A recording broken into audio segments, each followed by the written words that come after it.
कमाने का ज़रिया है वो सिर्फ 3 चीज़ें हैं। वो बिजली के ऊपर टैक्स है, वो तेल के ऊपर टैक्स है और वो तनख्वाहदार तबके के ऊपर टैक्स है। ये 3 बुनियादी टैक्स हैं इस वक्त जो पाकिस्तान को चला रहे हैं।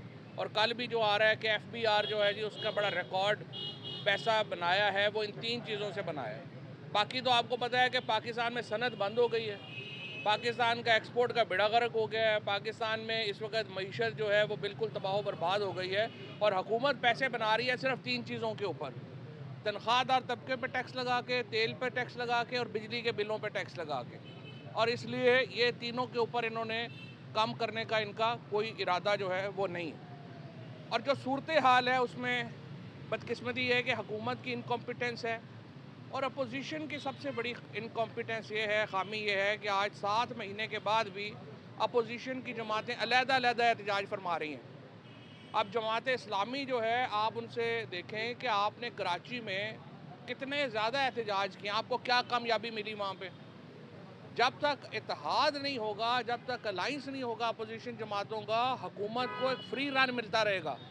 25 लोग जो हैं वो मिसिंग पर्सन है तरीके इंसाफ के, किसी को परवाही नहीं है, लगता है कि बस बिजनेस एज यूजुअल चल रहा है, कोई प्रॉब्लम ही नहीं है। सुप्रीम कोर्ट के सामने गए नहीं, सुप्रीम कोर्ट के सामने एहतजाज नहीं हुआ। दूसरा, खुद तरीके इंसाफ के अंदर से एलिमेंट्स हैं जो इस वक्त हुकूमत के साथ मिल के अदलिया के ख़िलाफ़ साजिशें कर रहे हैं। जस्टिस आलिया नीलम के ख़िलाफ़ जो पिटीशन गई है हामिद खान ग्रुप की, जो लोग यहाँ दोस्त हैं जो कोर्ट रिपोर्ट करते हैं, जो कोर्ट्स को देखते हैं, उनको पता है कि ये कितनी बड़ी साजिश है लाहौर हाई कोर्ट को कमज़ोर करने की, क्योंकि वहाँ पे एक ऐसी चीफ जस्टिस बैठी है जो डिक्टेशन पे काम नहीं कर रही और उसके ख़िलाफ़ जो है वो पिटीशन फाइल कर दी गई। बजाय इसके कि ये कहते हैं कि जो जजेस जिन पे एलिगेशन आए हैं वो अब अपने ओहदों से हट जाएं, उल्टा चीफ जस्टिस के ऊपर जो है वो आपने पिटीशन दायर कर दी है। इसके साथ जो सुप्रीम कोर्ट के जजेस, जो दलेर जजेस, उनके ख़िलाफ़ साजिशें हो रही हैं, उनके ऊपर जो है वो कोई इस वक्त जो है वो कोई उनको पूछने वाला नहीं है।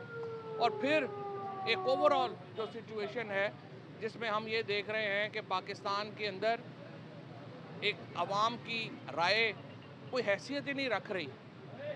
आपने देखा कि पाकिस्तान की इस वक्त इररेलेवेंस, हमारे हमसाए के अंदर इसराइल ने हानिया साहब को शहीद कर दिया और पाकिस्तान के ऊपर दुनिया में पाकिस्तान को कोई किसी ने इसके ऊपर जो है वो अहमियत नहीं दी। चाइना ने इसराइल के मामले के ऊपर कॉन्फ्रेंस बुलाई, 10 मुल्कों को बुलाया, पाकिस्तान को जहमत नहीं दी गई। सऊदी अरेबिया ने 5 इस्लामी मुल्कों की कॉन्फ्रेंस की, शहबाज शरीफ को किसी ने पूछा नहीं।